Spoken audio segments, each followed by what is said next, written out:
Um, I'll state what my feelings are at this point, which is, if you ask me right now, I feel like Ashley's right on the money. Has done a good, thorough job here of looking at it. And, Joe, when he was just asking his questions a minute ago, was asking, gee, if the transaction's fundamentally flawed, why suggest potential enhancements? And I think Ashley, as I understood you, Ashley, was saying, yeah, it is fundamentally flawed. I just want to be sure that I'm providing you with options in case you disagree with me. If we do decide to open up the record again as a commission and try and work this thing into something better than it is now, I know that my concerns will be these. One is there just seem to be built-in huge opportunities for conflict of interest, both in terms of intercompany transactions, intra-company transactions between affiliates that we're going to have a hard time regulating, number one. And then number two, anti-competitive behavior. So throw out any ethical considerations or anything else. To me, I'm really concerned that the structure of Avangrid and Iberdrola is just antithetical to a situation that promotes behavior in the public interest. And I think that's just a matter of the structure of the company. It's not to criticize them or anything else, but from a regulatory standpoint, instead of minimizing potential abuses, we appear to be maximizing potential abuses just because of the structure of the company. So that, to me, that's aside from everything else. And if we bring it back to some more hearings and open up the record, I'm going to need to hear some compelling evidence that addresses that. So that if we do that, that would just be giving a forewarning to the parties.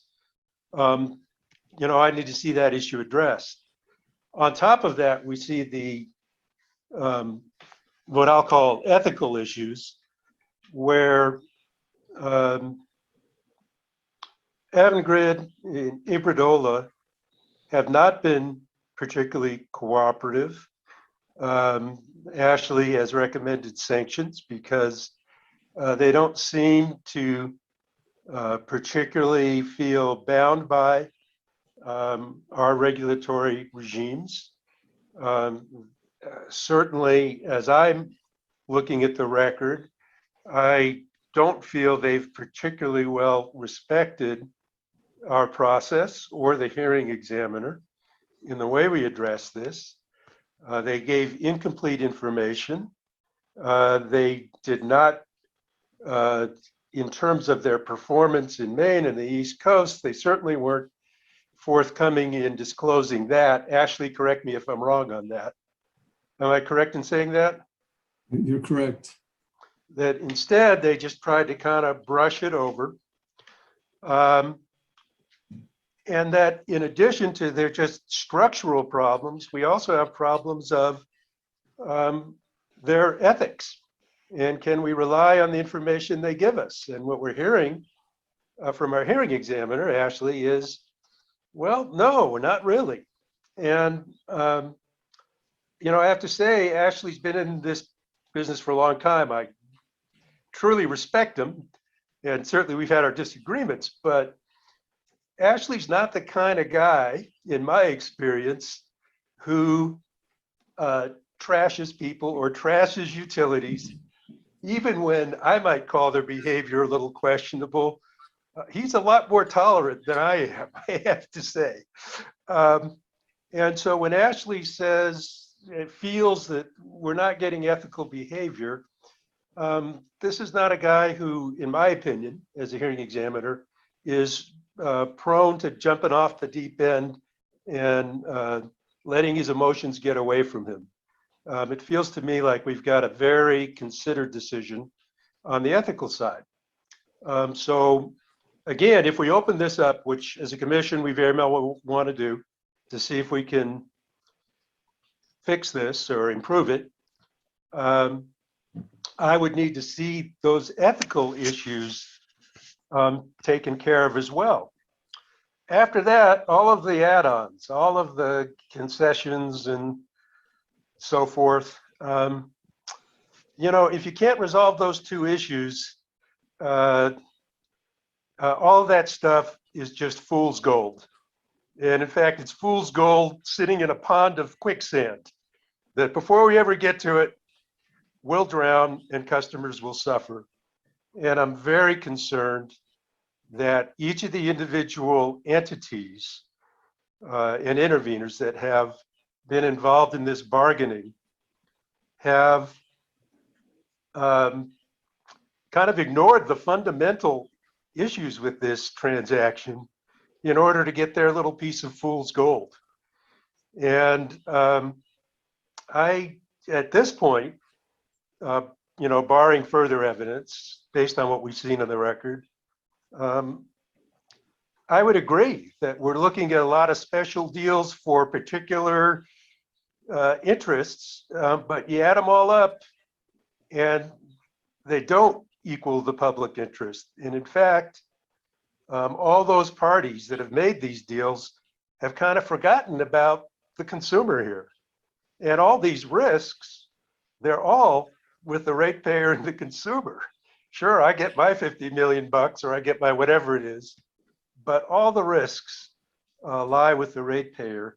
And I look at these individual deals by the parties, these individual provisions that have been put into it, and they just, in my mind, at the current level of evidence we've got, do not overcome the fundamental problems with this transaction. So I guess what I'm saying is if the commission wants to reopen the record and examine certain issues, I'll go along with that, but I have some strong reservations, and the reservations aren't on the trinkets that they want to give us at the back end. My reservations are at the front end fundamentals of the deal. Is it one that in any way serves the public interest? And I'd forewarn the parties, that's where I'd need to see new evidence to change my mind. So at any rate, that's my 2 cents. Mr. Chair. Yeah, Commissioner Hall. Okay, so since you're gonna put in your 2 cents, I guess I will too. And if somebody were to ask me right now, I would say I agree with Ashley as well for all the reasons you stated, Val. Just list them because I like to be concise. I'm very concerned with what looks like the company's disregard for legal norms and procedural norms at the PRC and interstate. And you explained very well, and Ashley explained in more detail, how we did not get cooperation in front of the commission from the company on numerous things, and they hid the ball. They were essentially withholding information. So they were engaging in deceit in order to gain their benefit. I find that very troubling. And the second thing I'm concerned about is their disregard for laws in their own country. And, it's not the whole company, obviously, but it's high level executives that, are willing to break laws over a long period of time. I think that activity began, over a decade ago or something. So I find that extremely concerning. Often a corporate culture starts from the top. I don't need to say anything more about any other people in the or who was involved exactly, but definitely that was high level activity, prolonged, very deceitful, and directed against the activities of consumers, which I find extremely troubling. The structural issues, I agree with. There's just no way to get around the risk of affiliate, the abuse of affiliate associations. And that really compromises the public interest in our state in terms of the type of service we would get. And it further on the vibrancy of our currently vibrant, I think, and developing renewable energy market in our state. And I think Ashley did a very good job explaining and discussing the testimony on this point, that if a company both owns utilities, regulated entities, and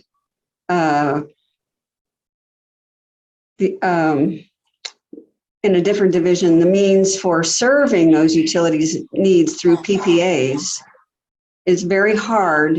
There's a lot of pressure on them, a lot of opportunity it's hard for them to avoid self-dealing.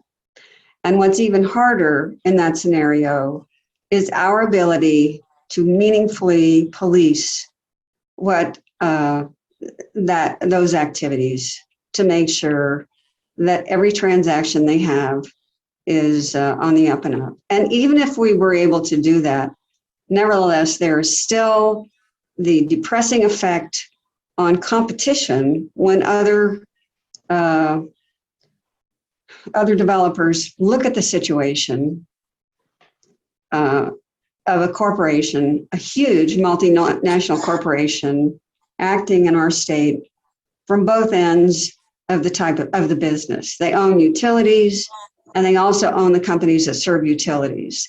And they are in a perfect position to take advantage of their own RFPs in responding to them. So I think that's something that our agency simply would be very challenged with, and I think any agency would be challenged with. I agree. I see what you say about, or what Ashley says about there being no real agreements at this point. I mean, it feels like he's been having to herd cats in a way. He has, and especially when not only has the company itself, Avangrid, Avangrid, PNM, I suppose. No, I think it was Avangrid. No, it would have been PNM.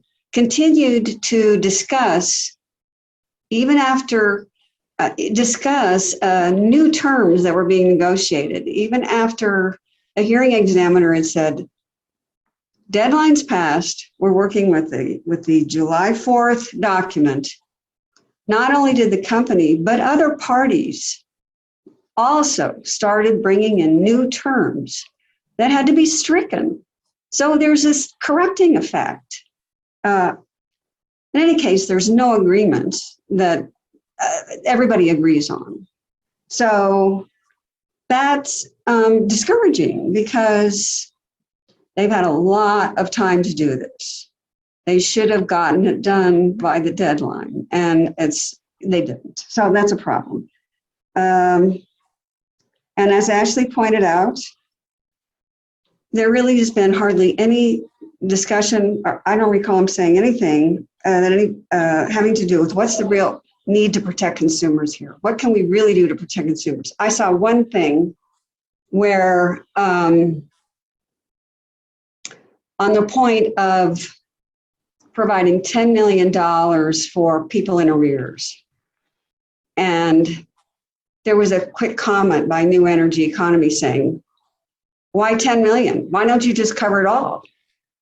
They're poor people. This is a poor state. People are suffering. Whatever else it might be, another 10 or 20 million, that is the one item that stands out in my mind as a consumer protection meaningful response, but that's the only one I saw. And in terms of benefits, I don't see any compelling evidence that there's going to be an influx of expertise or better supply chain, things like that. There's not even a promise of more money or services. I don't know if you saw, there was a page here where they were talking about, on page 45, PNMR witness Joseph Terry stated that following the closing of the proposed transaction or for some time after that, there will be no changes in how costs are allocated to PNM. He stated the services to be provided by Iberdrola and Avangrid affiliates and the charges for the services will be determined during the integration process following the acquisition. So, and they didn't say when that would be. So, whatever benefits in terms of services that PNM are going to get right now, we don't know. And we don't know when we're going to know. But it's not going to be before they want it approved. To me, all these things add up to a big problem. I don't see that it's a good thing for our state. The only way I could see any kind of agreement going forward would be to take the advice of Larry Blank or Scott Hempling and just prohibit the company from having their networks business operate in the state, period. But I don't think that's what they want.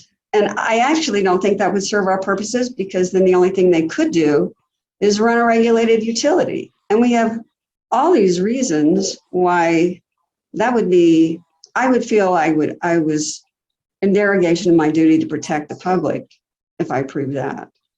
So I really don't see any way out of it.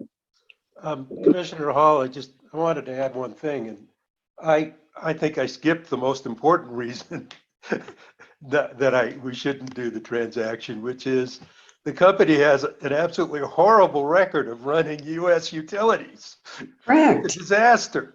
Right. And I don't know how we justify saying to the public, here's this company with a known record, and we're just going to ignore that and let all of this what I call fool's gold lure us into a situation where we're stuck with horrible service and all kinds of regulatory problems for who knows how long.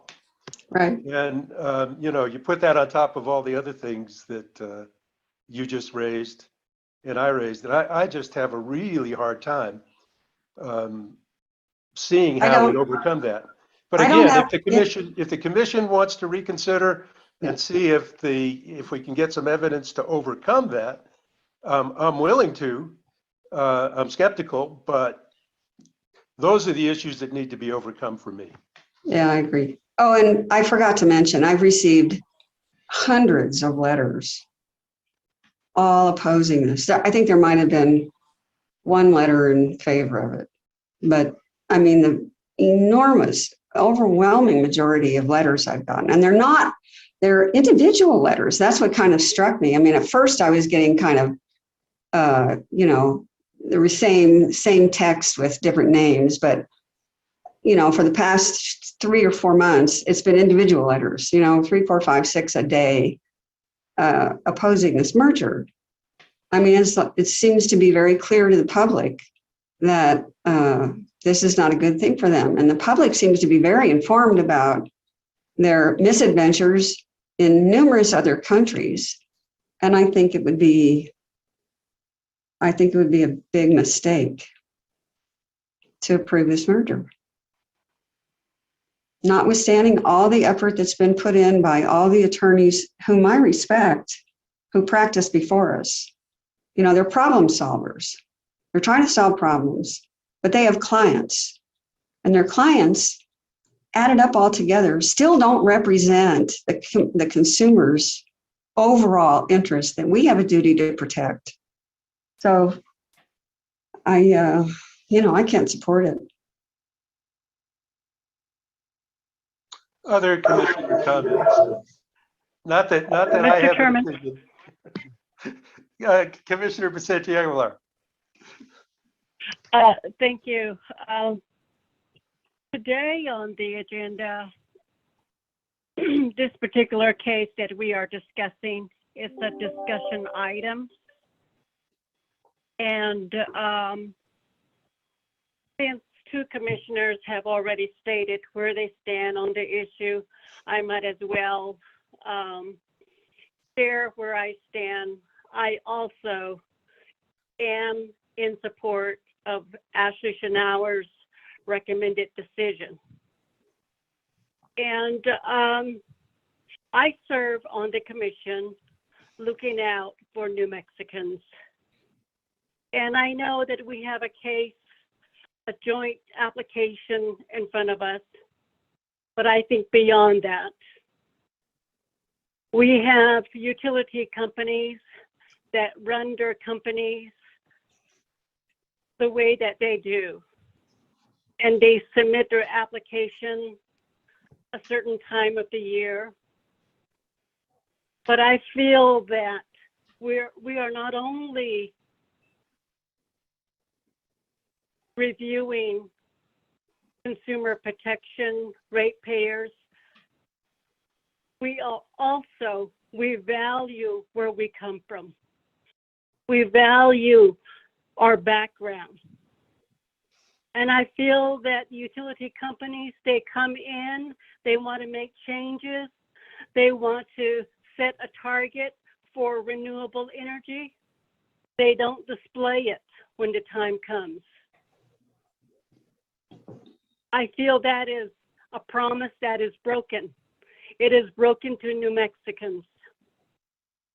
I feel that if a utility company gathers certain groups, certain organizations that they want to improve renewable energy in New Mexico, then they ought to practice it.